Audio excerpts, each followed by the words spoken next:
Well, unfortunately, we didn't get the good news we were hoping for.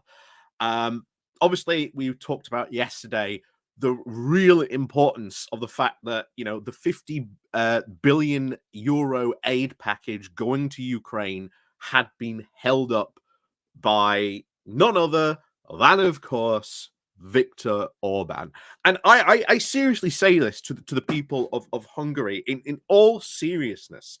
How could you trust someone like Viktor Orban being in charge when he might be very willingly to accept very similar terms, which caused the people of Ukraine to protest and kickstart the Euromaidan?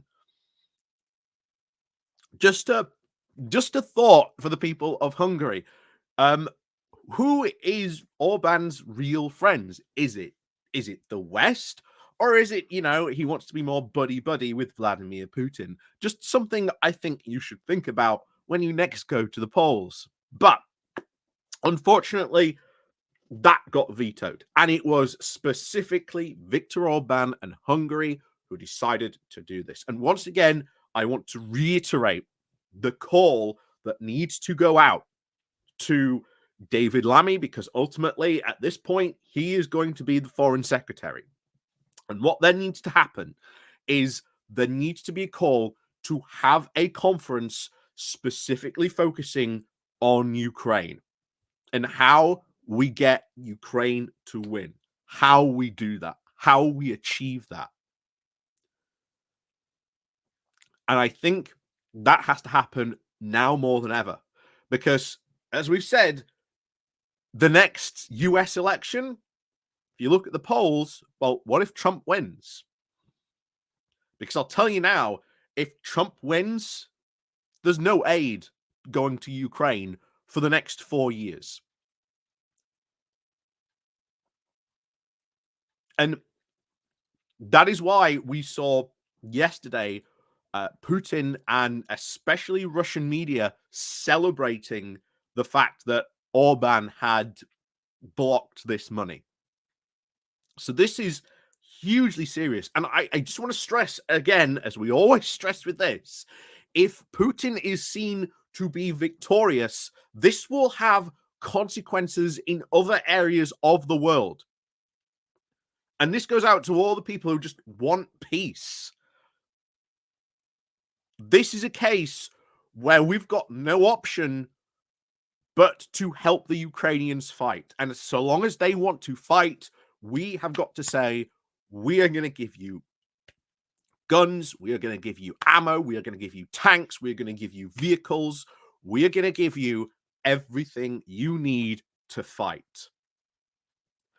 But apart from that, we're now going to talk, of course, Putin's did an hour's, well, almost, I think 7 hours, I think it went for.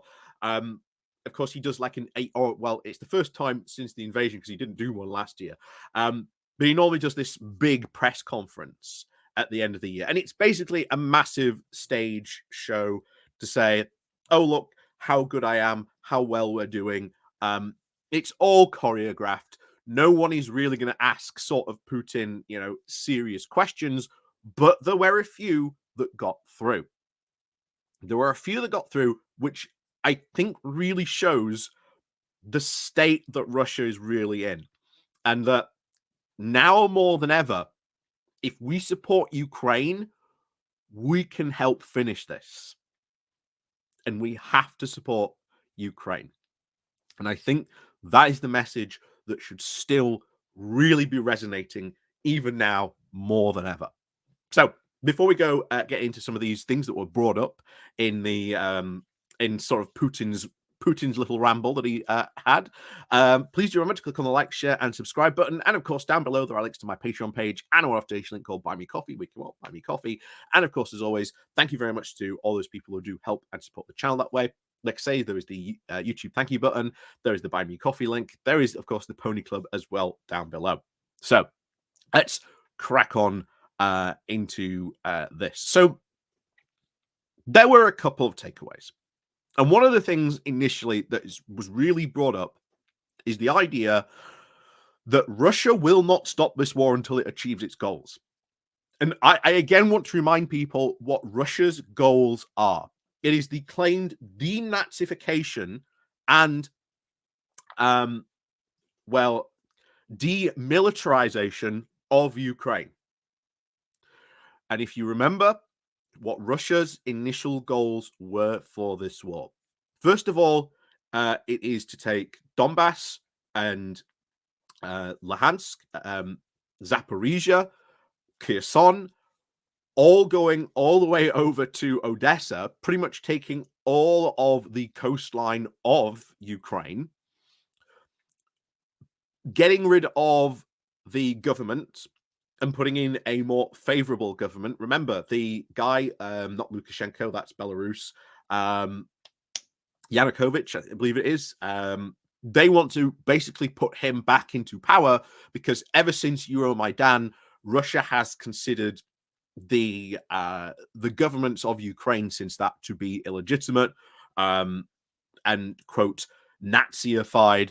Of course, he wants to sort of demilitarize Ukraine. This would basically be ensuring that they are an easy target should they want to sort of invade again and take more territory.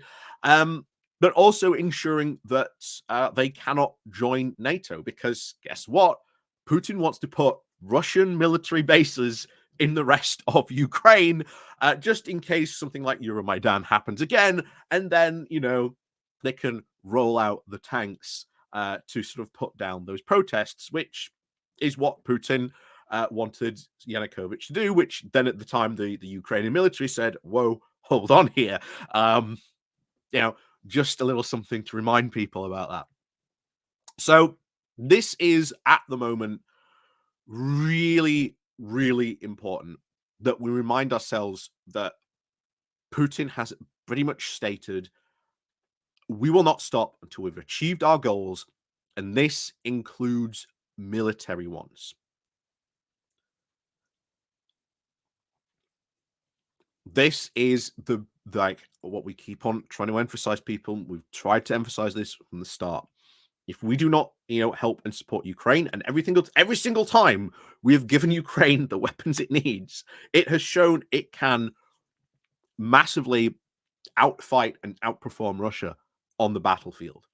But it needs those supplies. It needs that constant supply flow. And we can provide that. The idea that we can't or is just simply impossible, we can even do it without America.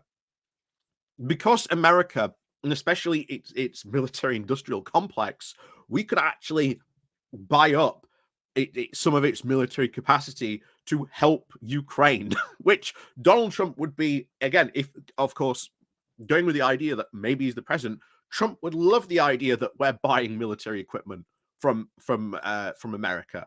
He'd love that. But of course, again, all that military equipment would be going to Ukraine. But this is again the point we've got to emphasize. Russia ain't going to stop this. But if you look at a recent report, over 97, 98% of Russia's original forces are casualties. And casualties is something like the dead, it is wounded, it is missing in actions, it is desertions. The idea that you have a report that comes out and says, yeah, we have almost lost our entire original army. We've got next to no military fighting vehicles left from tanks, helicopters. That supply for them is increasingly depleting, meaning that their sort of offensive military operations are pretty much ground to a halt. And if Ukraine turns up with several of these vehicles on the battlefield, Russia's almost got next to nothing to really field against them. So once again, it's just emphasizing the point that if we support Ukraine, we can do it. Russia's military, the losses that they have suffered, is one of the things that have broken through, because there was some very rare criticism. Because remember, people could submit questions. So things came up like this one. One was, Mr. President, when will the real Russia be the same as the one on TV? Another said, when will the life of ordinary people be better, not in words, but in deeds? So this was one that came up, that there were people increasingly criticizing Russia, and particularly because of the war, with another one saying that a bad peace is better than a good quarrel. Why we should be moving in this direction. People's lives are are an unacceptable price. So there is more and more, I think, angry criticism in Russia, especially I think that Russia tries to hide the casualty rates, especially when you've got, a 98% casualty rate from its original ground troops of the original invasion. That's not hideable. That is not hideable, but Russia wants to hide it. We've seen constantly that Russia does not do casualty cleanups. It doesn't go to the battlefield and pick up its own, dead or off the field, because, well, then they have to report it. Far better for these people to be labeled as MI, missing in action. Um, so there is a serious effect on this. And this was the other one that really came up because Putin had to apologize for the price of eggs, which he said was regrettable, and apologized. And it was just a glitch in the work of the government, blaming the government for not increasing the imports of egg quickly enough. And this, remember, was at the same time a report came out about Russia's economy from the US Treasury. So this said that the Russia's economy would have expanded by more than 5% if Russia had not invaded Ukraine, adding that it was spending more than $100 billion, or almost a third of its total expenditure, on defense in 2023. So bear in mind that when people have said, oh, these sanctions aren't working, oh no, these sanctions are working. It is crippling Russia's economy.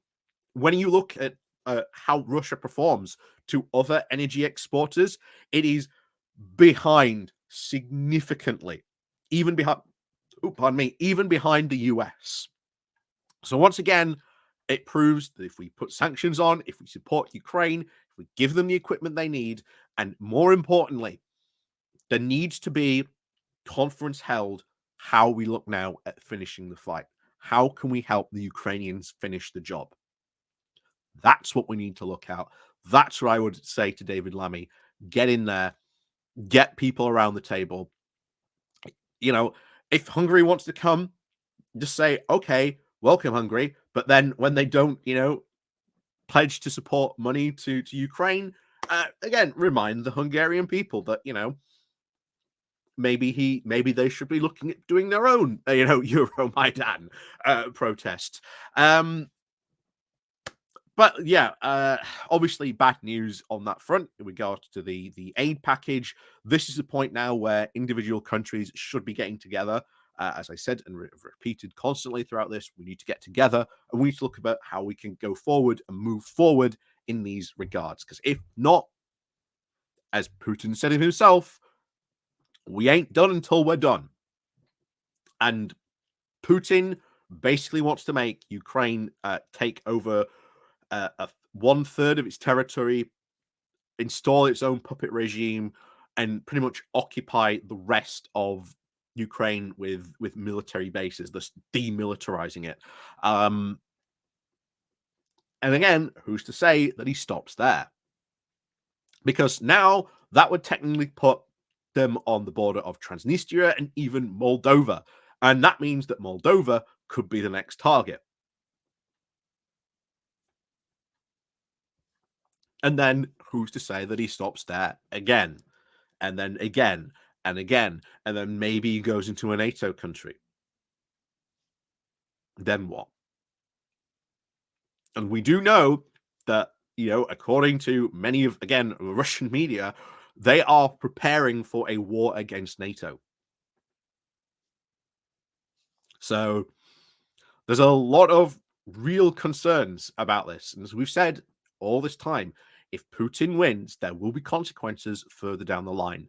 The price for a future peace is worth paying the low cost it is now. Because, oh boy, it is low cost now.